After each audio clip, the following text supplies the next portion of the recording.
Hello बच्चों, मैं PPS आप सभी का स्वागत करता हूं आपके अपने YouTube channel psychology by PPS. I hope आप सब ठीक होगे। प्यारे बच्चों, जैसा कि आपको पता है, हम अपना लोक प्रशासन का 11वां चैप्टर प्रशिक्षण अर्थात ट्रेनिंग शुरू कर चुके हैं, जिसमें हमने सबसे पहले पढ़ा था प्रशिक्षण का अर्थ क्या है और उसके प्रकार क्या क्या हैं। प्रकार में हमने सबसे पहले बात की थी औपचारिक और अनौपचारिक प्रशिक्षण। उसके बाद बात की हमने अल्पकालीन और दीर्घकालीन प्रशिक्षण। उसके बाद प्रवेश से पूर्व, प्रवेश के बाद प्रशिक्षण। उसके बाद हमने बात की केंद्रीकृत और विभागीय प्रशिक्षण। उसके बाद हमने बात की पृष्ठभूमि और कार्यकुशलता प्रशिक्षण। और सबसे लास्ट में हमने बात की थी अभिविन्यास प्रशिक्षण की। उम्मीद करता हूँ आप सभी को वो क्वेश्चन समझ में आ गया होगा और सभी ने अपनी नोटबुक में नोट भी कर लिया होगा और याद भी कर लिया होगा।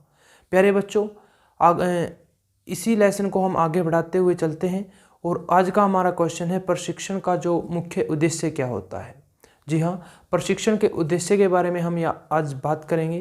प्यारे बच्चों, जैसा कि आपको पता है, अगर हम कोई भी काम करते हैं, ठीक है, तो उसके पीछे कोई ना कोई एम अवश्य होता है, कोई ना कोई उद्देश्य उसका अवश्य होता है। तो प्रशिक्षण है अर्थात ट्रेनिंग है जो लोक सेवकों को या जो गवर्नमेंट जॉब पर लगते हैं, जो उन कर्मचारियों को, उन कैंडिडेट को, उन उम्मीदवारों को जो ट्रेनिंग दी जाती है, जो प्रशिक्षण दिया जाता है, उसका भी कुछ ना कुछ उद्देश्य होता है और उन्हीं उद्देश्य के बारे में हम आज बात करेंगे। तो आइए शुरू करते हैं आज का हमारा क्वेश्चन। आज का हमारा क्वेश्चन वही मैंने बताया, लोक सेवकों के प्रशिक्षण के मुख्य उद्देश्य बताओ। ठीक है, प्रशिक्षण अर्थात ट्रेनिंग के जो मुख्य उद्देश्य हैं अर्थात एम ऑफ ट्रेनिंग्स, ठीक है, एम ऑफ ट्रेनिंग्स बताने हमें आज। तो आज हम बात करेंगे इसके 8 उद्देश्यों के बारे में। सबसे पहले है कार्यकुशलता में वृद्धि अर्थात प्रशिक्षण से कार्यकुशलता में वृद्धि होती है। उत्तरदायित्व का विकास, कार्य करने की कला का ज्ञान, वैज्ञानिक ज्ञान बढ़ाता है, मनोबल बढ़ाता है, स्वतंत्र निर्णय लेने की क्षमता बढ़ाता है, दृष्टिकोण की व्यापकता मनोवैज्ञानिक दृष्टि से आवश्यक है। इन्हीं 8 पॉइंट के बारे में हम बात करेंगे आज। तो सबसे पहले है कार्यकुशलता में वृद्धि। देखिए, प्रशिक्षण से व्यक्ति में कार्य को ठीक प्रकार से करने की कला का ही ज्ञान नहीं होता, बल्कि इससे उसमें कुशलता का अधिक से अधिक विकास भी होता है। अर्थात देखो, अगर ये ट्रेनिंग दी जाती है, जो प्रशिक्षण दिया जाता है जो कर्मचारियों को, सबसे पहला उसका उद्देश्य है कार्यकुशलता में वृद्धि करना। जो कैंडिडेट है, जो कर्मचारी है, जो लगा है, उसकी कार्य करने की जो कुशलता है उसमें वृद्धि करना।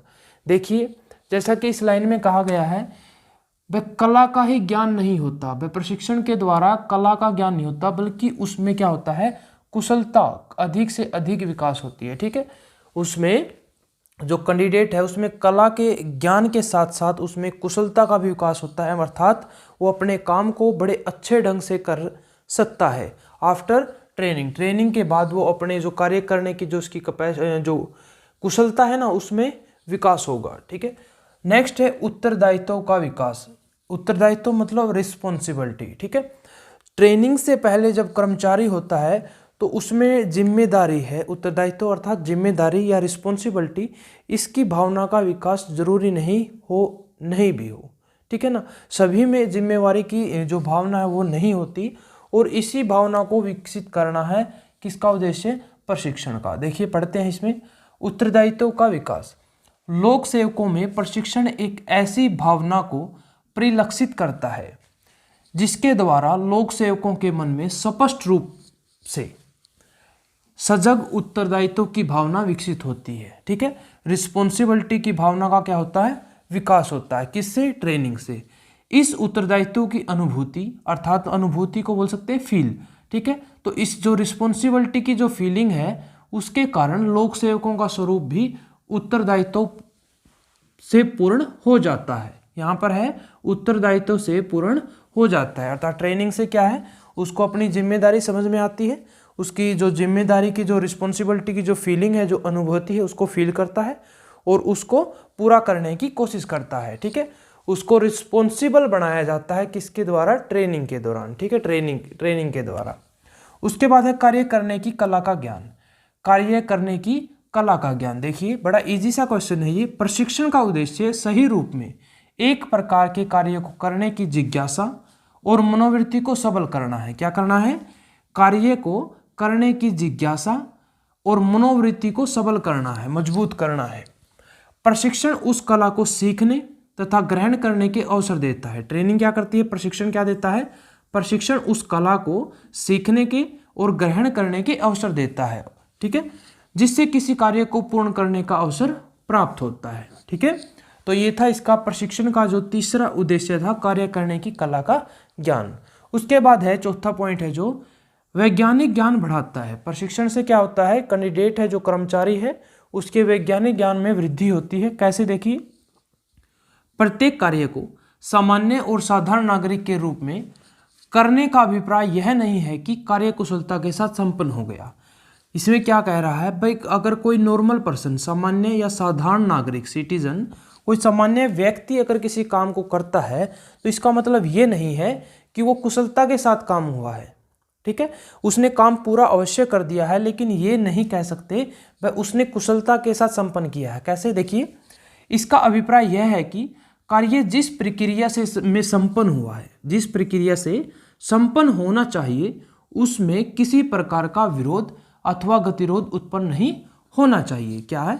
जिस टेक्निक से, जिस टेक्निक का यूज करते हुए, जिस प्रक्रिया का यूज करते हुए उस काम को पूरा किया है, संपन्न किया है, उस काम के पूरा होने के बाद ना विरोध होना चाहिए, ना गतिरोध होना चाहिए।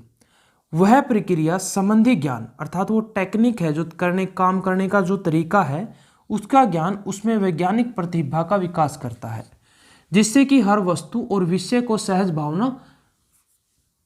सहज भावना सजीव होती है। देखिए क्या कह रहा है ये पॉइंट, वैज्ञानिक ज्ञान को बढ़ाता है। अर्थात कोई भी काम है, वो नॉर्मल पर्सन है शायद कर सके, ठीक है, लेकिन उसने काम तो पूरा कर लिया, लेकिन उसने किस टेक्निक का यूज किया, मतलब उस कुशलता पूर्वक उसने काम पूरा किया या नहीं किया, ये हम नहीं कह सकते।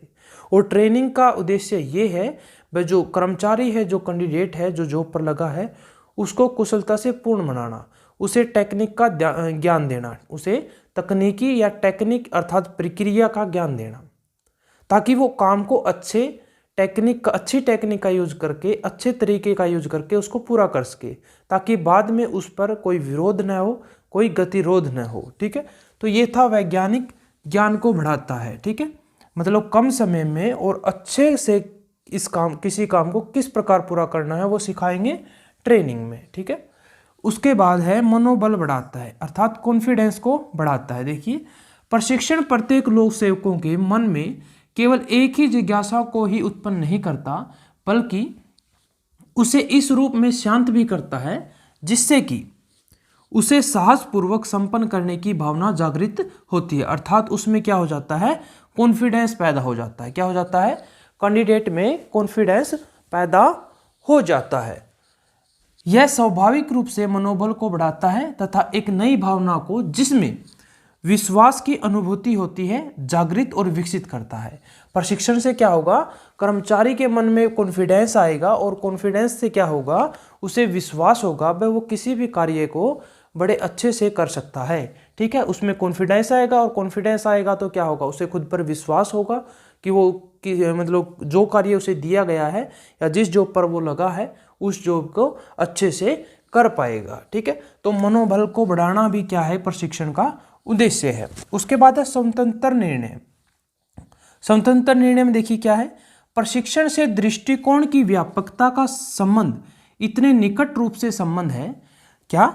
दृष्टिकोण की व्यापकता, अर्थात देखने का जो नजरिया है उसकी व्यापकता का संबंध इतने निकट रूप से संबंध है कि इससे लोक सेवकों के मन में स्वयं कार्य करने की भावना का ही विकास नहीं होता। मतलब उसमें स्वयं को कार्य, भाई ये कार्य मैं खुद कर सकता हूँ, इस भावना का विकास तो होता ही है, बल्कि उसे सही प्रकार से करने की भावना का विकास भी होता है। भाई ये कार्य मैं कर तो लूँगा, और इसके साथ साथ क्या विश्वास होगा? भाई इस कार्य को मैं सही रूप में भी करूँगा, ठीक है। तो ये भी इस भावना का भी क्या होता है? विकास होता है। उसके बाद है समस्त प्रशासनिक व्यवस्था की सफलता लोक सेवकों की इसी प्रतिभा और जिज्ञासा पर टिकी हुई है कि वह स्वतंत्र निर्णय करने की अक्षमता रखता है, जिस अक्षमता को उसने प्रशिक्षण से प्राप्त किया है। प्रशिक्षण से क्या प्राप्त करेगा? वो जो स्वतंत्र निर्णय की जो करने की क्षमता है उसका विकास करेगा। ठीक है, अब कोई सिचुएशन आ गई, ठीक है, जैसे कोई पुलिस डिपार्टमेंट में है और उसके सामने कोई सिचुएशन आ गई, तो उस समय उसे उसी समय क्या डिसीजन लेना है, तो वो सब क्या किस में सिखाया जाएगा, प्रशिक्षण में सिखाया जाएगा। भाई किस सिचुएशन में किस तरह की डिसीजन लेनी चाहिए और किस प्रकार डिसीजन लेने चाहिए, किसी से पूछकर नहीं बल्कि स्वतंत्र निर्णय, अर्थात खुद का क्या डिसीजन होगा किसी सिचुएशन में, उसका खुद का क्या डिसीजन होगा, उसी डिसीजन लेने की क्षमता का विकास करता है कौन, प्रशिक्षण। ठीक है, तो एक उद्देश्य हो गया ये स्वतंत्र निर्णय लेने की क्षमता का विकास करना। उसके बाद है दृष्टिकोण की व्यापकता। देखो दृष्टिकोण क्या होता है, दृष्टिकोण बोल सकते हैं हम नजरिया। ठीक है, देखने का नजरिया, वो क्या होता है, दृष्टिकोण। जो देखने का नजरिया है अर्थात दृष्टिकोण की व्यापकता, व्यापकता मतलब खुला करना, ओपन करना, ठीक है, बड़ा करना। प्रशिक्षण का उद्देश्य समस्त पद्धति की वास्तविकताओं को इस रूप से सीखना है जिससे कि दृष्टिकोण की संकीर्णता समाप्त हो जाए तथा एक व्यापक आधार पर कार्य को संपन्न करने की प्रवृत्ति का विकास हो। देखो समझिए क्या है, प्रशिक्षण का उद्देश्य क्या है, दृष्टिकोण को व्यापक बनाना। यहाँ से छोड़िए, वैसे समझ लीजिए। दृष्टिकोण का मतलब हो गया देखने का नजरिया। अब देखो कितना किसी चीज को, किसी बात को, किसी सिचुएशन को वो कितना पॉजिटिव लेता है और कितना नेगेटिव लेता है, ये उसकी दृष्टिकोण, उसे देखने नजरिए पर डिपेंड करता है। एक व्यक्ति छोटी सी समस्या को क्या बहुत बड़ा बना के देखता है, ठीक है, एक बड़ी सी समस्या को बड़े छोटे से देखता है। ठीक है, अब देखो यहाँ पर एक शब्द आया संकीर्णता, दृष्टिकोण की संकीर्णता समाप्त करता है, मतलब जो उसका छोटा रूप है ना, जो क्लोज रूप है देखने का नजरिया, जो नेगेटिविटी बोल सकते हैं, उसको खत्म करके उसको व्यापक बनाता है। ठीक है, उसको खुला ओपन माइंड बनाता है, उसको बड़ा बनाता है। ठीक है, उसको पॉजिटिव बनाता है। तो दृष्टिकोण को भी पॉजिटिव करता है और सही दिशा दिखाता है उसको। ठीक है, उसको सही भी करता है कौन, प्रशिक्षण। तो लास्ट उद्देश्य एक इसका बचता है, वो है मनोवैज्ञानिक दृष्टि से आवश्यक। प्रशिक्षण है जो मनोवैज्ञानिक दृष्टि से भी आवश्यक है। कैसे, देखिए, मनोवैज्ञानिक दृष्टि से यह आवश्यक है कि लोक सेवकों के मन में यह भावना जागृत रहे कि वह दिए गए कार्य के ज्ञान तथा संबंध कार्य में पूर्ण रूपेण प्रशिक्षित है। अर्थात वह ट्रेनिंग के दौरान उसे इतना कॉन्फिडेंस हो जाना चाहिए, वो क्या है, मतलब पूरी तरह ट्रेन है। ठीक है, उसे ज्ञान है, और ये उसे ज्ञान है इस बात का उसे विश्वास होना चाहिए। वह कठिन से कठिन कार्य करने को सहज रूप में संपन्न कर सकता है। अगर उसे कॉन्फिडेंस होगा बे प्रशिक्षण के दौरान उसे ज्ञान प्राप्त हुआ है, तो उसे क्या विश्वास होगा बे वो कठिन से कठिन काम को भी बड़े आसानी से, बड़े सहज रूप में पूरा कर सकता है। यह भावना जहां आत्मविश्वास का परिचायक है, अब यही भावना है क्या है, उसमें आत्मविश्वास लाएगी, कॉन्फिडेंस लाएगी, मनोबल लाएगी। ठीक है, वहां उसे मनोवैज्ञानिक सफलता भी प्रदान करती है। जहां पर यही भावना उसे कॉन्फिडेंस देगी, वही इसे मनोवैज्ञानिक सफलता भी भी प्रदान करती है। ठीक है, तो ये 8 उद्देश्य हमने आज पढ़े। सबसे पहले एक बार रिवीजन कर लेते हैं। कार्य कुशलता में वृद्धि करते हैं कौन, ट्रेनिंग। प्रशिक्षण का मुख्य उद्देश्य क्या है, कैंडिडेट के कार्य कुशलता में वृद्धि करना। उत्तरदायित्व, उसको रिस्पॉन्सिबिलिटी, उसमें रिस्पॉन्सिबिलिटी की भावना का विकास करना। कार्य करने की कला का ज्ञान प्राप्त करना, प्रदान करना। वैज्ञानिक ज्ञान को बढ़ाता है। मनोबल अर्थात कॉन्फिडेंस बढ़ाता है। स्वतंत्र निर्णय लेने की क्षमता का विकास करता है। दृष्टिकोण को व्यापक बनाता है। मनोवैज्ञानिक दृष्टि से भी आवश्यक है। तो ये थे प्रशिक्षण के मुख्य उद्देश्य। प्यारे बच्चों, तो उम्मीद करता हूँ आप सभी को ये क्वेश्चन समझ में आ गया होगा।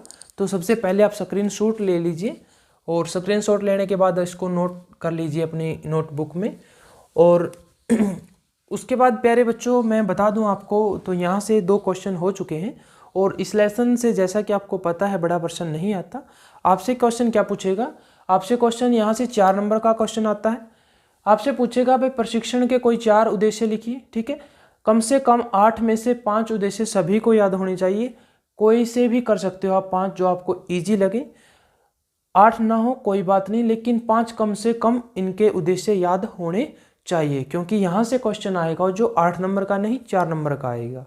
ठीक है, तो ये इनमें से कोई भी 4 या 5 कर लेना, 4 नहीं 5 कर लेना, 6 कर लेना, बड़ी अच्छी बात है।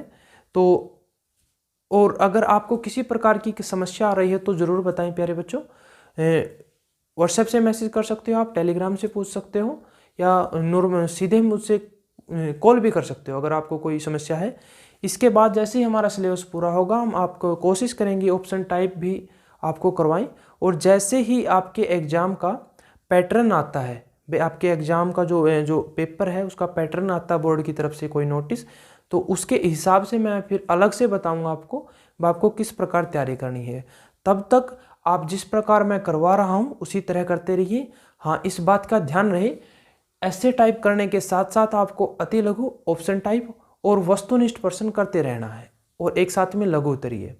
अति लघु, लघु उत्तरीय यहीं से कवर हो जाएंगे। वहाँ आपको सिर्फ पहचान करनी है वह किस क्वेश्चन में क्या बात पूछ रखी है, और उस क्वेश्चन को आप ऐसे टाइप क्वेश्चन से भी निकाल कर सकते हो। ठीक है, जैसे कि वहाँ से पूछा मिलेगा आपको प्रशिक्षण के कोई 4 उद्देश्य दीजिए, लिखिए, तो आप 4 उद्देश्य इनमें से कोई भी लिख सकते हैं। तो वो आपको पता होना चाहिए, उसको रीड जरूर करना है ताकि आपको पहचान हो जाए भाई क्या क्वेश्चन है और क्या पूछ रखा है। वहाँ से आप उत्तर बेशक से ना याद करें, उत्तर इसी में से लिख देना, लेकिन पढ़ना आवश्यक है। जैसे ही आपके एग्जाम, आपके पेपर का पैटर्न आता है उसके बाद हम कोशिश करेंगे उसके हिसाब से करवाने की। जैसे कि सीबीएसई का पता चला था, अब की बारी 4 ही क्वेश्चन है जो ऑप्शन टाइप आएंगे, बाकी जैसे आता था 1 नंबर 2 नंबर 8 नंबर के आएंगे। तो देखते हैं जो हरियाणा बोर्ड क्या तय करता है, किस प्रकार का पेपर का जो पैटर्न है तैयार करता है। जैसे ही हमें पता लगता है मैं उसके हिसाब से आपको कराऊंगा। तब तक हम अपना नॉर्मली सिलेबस पूरा कर लेते हैं। तो प्यारे बच्चों, उम्मीद करता हूँ आप सभी को ये क्लास पसंद आई होगी, और पसंद आई हो तो लाइक ज़रूर करें, शेयर ज़्यादा से ज़्यादा करें अपने क्लासमेट्स के साथ, और अभी तक सब्सक्राइब नहीं किया है तो सब्सक्राइब ज़रूर कर लें। ओके बच्चों, have a nice day, take care, thank you.